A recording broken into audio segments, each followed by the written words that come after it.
सिर्फ 9 सेकेंड।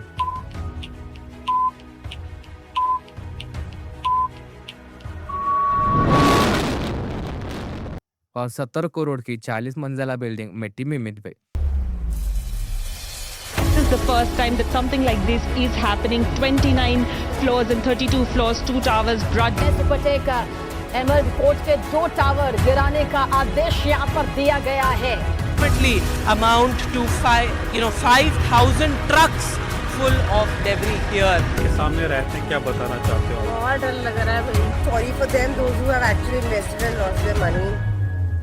लेकिन ये कोई आम इंसिडेंट नहीं था, बल्कि इंडिया के सबसे बड़े बिल्डर्स और कॉर्पोरेट सिस्टम के खिलाफ एक आम नागरिक का सबसे बड़ी जीत थी। आखिर एक रेजिडेंशियल सोसाइटी के कुछ सीनियर सिटीजन ने इतनी ताकतवर बिल्डर्स को घुटने पर कैसे ला दिया, और बिल्डर्स ने ऐसी क्या गलती की जिसे सुप्रीम कोर्ट को पूरी बिल्डिंग मिटाने का ऑर्डर देना पड़ा। आइए समझते हैं नोएडा ट्विन टावर डिमोनेटाइजेशन की पूरी इंटरनल स्टोरी। इस कहानी की शुरुआत होती है 2004 में, जब नोएडा अथॉरिटीज ने सेक्टर 938 का एक बड़ा plot real estate company Supertech limited को एलोकेट किया। उस वक्त नोएडा तेजी से डेवलप हो रहा था। दिल्ली के पास होने की वजह से हजारों लोग यहाँ पर अपना घर खरीदना चाहते थे। बस बिल्डर्स भी एक के बाद एक हाउसिंग प्रोजेक्ट लॉन्च कर रहे थे। सुपरटेक भी उस वक्त इंडिया के सबसे तेजी से बढ़ने वाले रियल एस्टेट कंपनी में से एक थी। कंपनी ने इस प्लॉट पर एक प्रीमियम हाउसिंग प्रोजेक्ट लॉन्च किया। प्रोजेक्ट का एडवर्टाइजमेंट देखकर लोग को लगा कि नोएडा की सबसे अच्छी रेजिडेंशियल सोसाइटी में से एक है। जून 2005 में नोएडा अथॉरिटीज ने प्रोजेक्ट का पहला लेआउट अप्रूव किया। इस प्लान के मुताबिक एमरल्ड कोर्ट में 14 रेजिडेंशियल टावर बनने थे, जिनमें हर टावर ग्राउंड प्लस 9 फ्लोर्स का होना था। बिल्डर्स ने बायर्स को बताया कि सोसाइटी लो डेंसिटी होगी, मतलब बिल्डिंग के बीच काफी ओपन स्पेस रहेगा। एडवर्टाइजमेंट में भी बड़े पास, वॉकिंग स्ट्रीट, गार्डन्स और लगभग 82% ग्रीन एरिया दिखाया गया था। सबसे इम्पोर्टेंट बात यह थी, टावर 1 के सामने का पूरा एरिया परमानेंट ग्रीन पार्क के रूप में दिखाया गया। इस प्रॉमिस पर भरोसा करके कई फैमिलीज ने अपनी लाइफ सेविंग लगाकर यह प्लॉट बुक किए। कुछ लोगों ने बैंक से लोन लिए, कुछ ने रिटायरमेंट का पैसा इन्वेस्ट किया, और कुछ ने सोचा कि ये उनके बच्चे के लिए एक परफेक्ट इन्वेस्टमेंट हो।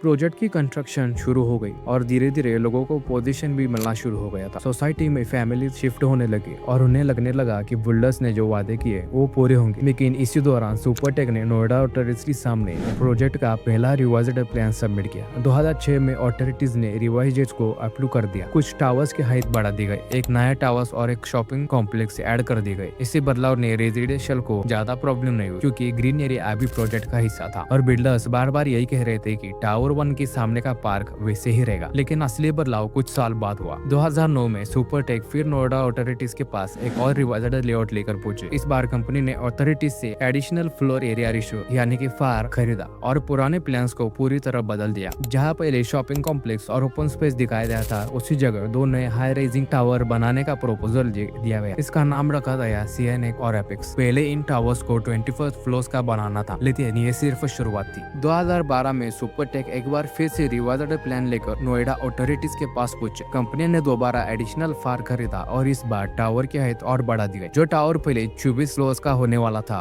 उसे बढ़ाकर लगभग 40 फ्लोर तक कर दिया गया। अगर ये प्रोजेक्ट पूरा हो जाता तो एमरल्ड कोर्ट के बीच में 900 से ज्यादा नए अपार्टमेंट्स और कई कमर्शियल शॉप ऐड होती। मतलब जिस सोसाइटी को लो डेंसिटी और ओपन ग्रीन स्पेस के नाम पर बेचा गया था, वही सोसाइटी कुछ ही सालों में बहुत ज्यादा क्राउडेड होने वाली। सबसे हैरानी की बात यह थी कि सोसाइटी का ओरिजिनल रेजिडेंट्स को इस बदलाव के बारे में ना तो प्रॉपरली बताया गया और ना ही उससे कोई परमिशन ली गई। धीरे धीरे टावर 1 के सामने कंस्ट्रक्शन शुरू होने लगे। जहां बच्चे खेलने वाले थे और जहां गार्डन बनने का प्रॉमिस किया गया था, वही अब ग्रेन, कंक्रीट और स्टील नजर आने लगे। शुरुआत में लोगों को लगा कि शायद बिल्डर्स टेम्पररीली कंस्ट्रक्शन कर रहे हैं, लेकिन जब नए टावर की फाउंडेशन ऊपर उठने लगी तो प्रेसिडेंट्स को समझ आ गया बिल्डर्स ने सिर्फ प्रोजेक्ट का डिजाइन ही नहीं बदला, बल्कि उनसे किए गए सबसे बड़ा वादा भी तोड़ दिया। एमरल्ड कोर्ट के रेजिडेंट्स और सुपरटेक के बीच एक ऐसी लड़ाई शुरू हुई जो अगले कई सालों तक चलने वाली थी। शुरुआत में लोगों ने बिल्डर्स से बात करने की कोशिश की। उन्हें लगा कि शायद कोई मिसअंडरस्टैंडिंग हुई होगी और बिल्डर्स इस प्रॉब्लम का सॉल्यूशन निकाल देंगे। लेकिन जब उन्हें कोई जवाब नहीं मिला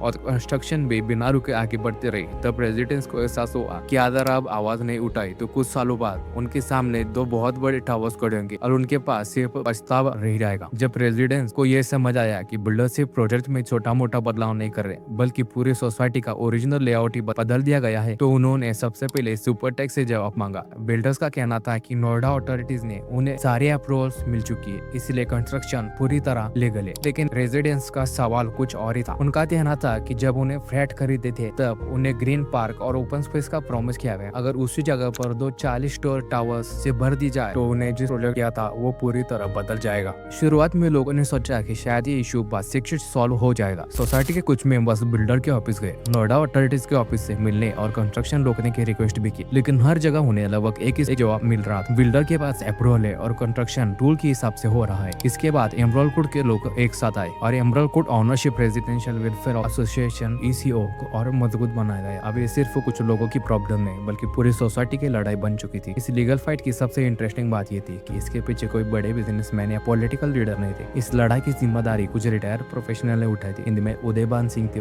जो CRPF के रिटायर्ड DIG थे, इसके शर्मा जो डिपार्टमेंट ऑफ टेलीकम्युनिकेशन के रिटायर्ड डेप्यूटी थे, रवि बजाज जैसे लोग शामिल थे। इन लोगों ने डिसाइड किया कि अगर बिल्डर और अथॉरिटीज दोनों उनकी बात नहीं मान रहे तो सिर्फ कोर्ट ही उन्हें इंसाफ दे सकता है। लेकिन कोर्ट तक पहुंचना इतना भी आसान नहीं था। केस लड़ने के लिए लॉयर चाहिए, डॉक्यूमेंट चाहिए और सबसे बड़ी बात पैसा चाहिए। सोसाइटी के रेजिडेंशियल ने मिलकर लीगल फंड बनाना शुरू किया। कई रिटायर लोग घर जाकर रेसिडेंशियल से कंट्रीब्यूशन मांगते थे। धीरे धीरे लीगल एक्सपेंस बढ़ते गए और पूरा केस लगभग 1 करोड़ से ज्यादा खर्चा हो गया। हर फ्लैट ओनर से लगभग 17,000 से 20,000 तक कंट्रीब्यूशन ले गए। कुछ लोग इस लीगल बैटर के सपोर्ट में थे, लेकिन कुछ लोग इतना पैसा देने के लिए तैयार ही नहीं। इसी वजह से सोसाइटी के अंदर में मतभेद शुरू हो गए। कुछ रेजिडेंशियल को लीगल फंड देने के लिए नोटिस तक भेजे गए। एक वक्त ऐसा भी आया कि जब यह लड़ाई सिर्फ बिल्डर से ज्यादा सोसाइटी के टेंशन पैदा कर दी थी। इसी बीच कंस्ट्रक्शन रुकने का बजाय और तेजी से बढ़ता गया। एपेक्स और CNN धीरे धीरे आसमान की तरफ बढ़ने लगे। हर नए फ्लोर के साथ रेजिडेंशियल का बिल्डर बढ़ते जा रहा था। लोगों को लगने लगा था कि उतनी ऊंची बिल्डिंग उनके फ्लैट की प्राइवेसी, सनलाइट और वेंटिलेशन को भी इफेक्ट करेगी। अगर कभी फायर या इमरजेंसी हो तो इतनी कम डिस्टेंस पर खड़ी 2 मैसिव टावर्स रिस्क ऑपरेशन को भी मुश्किल बना सकती है। इसी वजह से रेजिडेंशियल ने प्रोजेक्ट के डॉक्यूमेंट्स और बिल्डिंग प्लान्स को डिटेल में पढ़ना शुरू किया। और से उन्हें कुछ ऐसी बातें पता चली जिन्होंने पूरे केस का डायरेक्शन ही बदल दिया।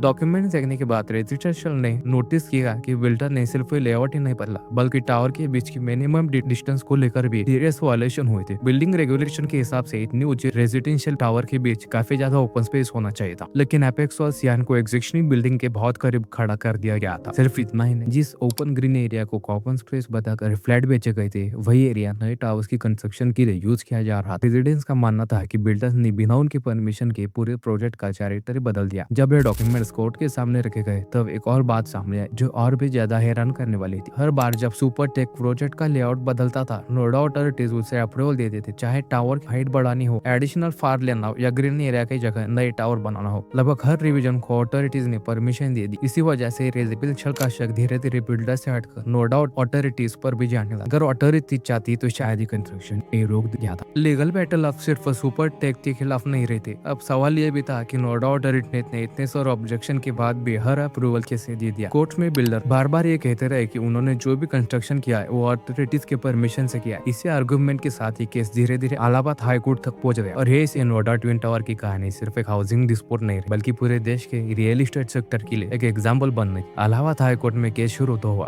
पहली बार पूरे प्रोजेक्ट के डॉक्यूमेंट्स, अप्रूवल और लेआउट रिवीजन को डिटेल में देखा गया। कोर्ट के सामने सिर्फ ये सवाल नहीं था कि टावर लीगल या इलीगल। असली सवाल यह था कि क्या बिल्डर प्रोजेक्ट बेचने के बाद बायस से किए गए प्रॉमिस बदल सकते, और अगर बदल सकते तो उसकी एक लिमिट क्या होगी। रेजिडेंशियल का कहना था कि उन्होंने जिस प्रोजेक्ट में फ्लैट खरीदे थे वो कुछ और था, लेकिन कुछ सालों बाद भी बिना उनके परमिशन के उस प्रोजेक्ट को पूरी तरीके से बदल जाएगा। ग्रीन एरिया की जगह 2 मैसिव टावर्स बना दिए गए और सोसाइटी का ओरिजिनल लेआउट भी बदला गया। दूसरी तरफ सुपरटेक का कहना था कि उन्होंने जो भी चेंजेस किए वो नोएडा अथॉरिटीज के अप्रूवल के बाद ही किए हैं, लेकिन कोर्ट सिर्फ अप्रूवल देकर संतुष्ट नहीं हुए। जज ने यह भी देखना शुरू किया कि अप्रूवल किस बेसिस पर दिए गए और क्या यह अप्रूवल नोएडा बिल्डिंग रेगुलेशन और दूसरी कई रूल्स के हिसाब से थे या नहीं। जैसे जैसे डॉक्यूमेंट सामने आते गए वैसे वैसे कई सीरियस इरेगुलरिटीज भी सामने आने लगे। कोर्ट ने देखा कि प्रोजेक्ट का लेआउट ओरिजिनल लेआउट बार बार बदला गया। हर रिवीजन के साथ टावर्स और ऊंचा होता गया, फ्लैट की संख्या बढ़ा दी गई और ओपन स्पेस खत्म हो गया। सबसे बड़ी बात यह थी कि ग्रीन एरिया को बायस के सामने प्रोजेक्ट का परमानेंट हिस्सा बताया गया था, वही एरिया बाद में कंस्ट्रक्शन साइट में बदल दिया गया। कोर्ट ने यह भी नोटिस किया कि इतने बड़े चेंजेस के बावजूद एग्जिस्टिंग रेजिडेंशियल कंस्ट्रक्शन ही नहीं ली गई। बिल्डिंग रेगुलरिटीज को लेकर भी कोर्ट ने डिटेल्ड एग्जामिनेशन की। इतने ऊंचे रेजिडेंशियल टावर के बीच मिनिमम डिस्टेंस रखना सिर्फ एक टेक्निकल रूल नहीं होता, इसका सीधा connect fire safety, sunlight, ventilation और इमरजेंसी इवैक्यूएशन से होता है। लेकिन लेकिन एपेक्स और सियान को एग्जिस्टिंग रेजिडेंशियल टावर का बहुत करीब कंस्ट्रक्शन किया जा रहा था। सुपरटेक ने इस बात को जस्टिफाई करने की कोशिश की और कहा कि यह टावर टेक्निकली एक ही ब्लॉक का हिस्सा माना जा सकता है, लेकिन रिकॉर्ड्स और साइट प्लान देखने के बाद यह आर्गुमेंट ज्यादा देर तक नहीं टिक पाया। 2014 में इलाहाबाद हाईकोर्ट ने अपना हिस्टोरिकल जजमेंट सुनाया। कोर्ट ने ट्विन टावर को इलीगल कंस्ट्रक्शन मानते हुए उसे डिमोलिश करने का ऑर्डर दे दिया। सिर्फ इतना ही नहीं, कोर्ट ने सुपरटेक को होम बायर्स का पैसा इंटरेस्ट के साथ वापस करने का भी ऑर्डर दिया। ये डिसीजन पूरे रियल एस्टेट सेक्टर के लिए एक बहुत बड़ा झटका था। पहली बार किसी हाई कोर्ट ने इतना बड़ा रेजिडेंशियल टावर को तोड़ने का ऑर्डर दे दिया। कोर्ट के ऑर्डर के बाद डिमोलिटेशन की तैयारी शुरू हुई। ये इंडिया का सबसे बड़ा कंट्रोल और डिमोलिटेशन ऑपरेशन था, इसीलिए इसमें कई महीनों तक प्लानिंग की गई। आसपास की सोसाइटी को टेम्पररी खाली करवा लिया, रोड्स बंद किए गए और एक्सपर्ट्स ने हर एंगल से कैलकुलेशन की ताकि टावर्स गिरते वक्त किसी और बिल्डिंग को नुकसान न हो। 28 अगस्त 2022 दोपहर 2:30 बजे काउंटडाउन खत्म हुआ और सिर्फ 9 सेकंड के अंदर ही एपेक्स और साइन दोनों टावर धूल बढ़ गए। लगभग 80,000 टन कॉन्क्रीट जमीन पर आ गिरा और इंडिया के रियल एस्टेट में इतिहास के एक चैप्टर हमेशा के लिए खत्म हो गया।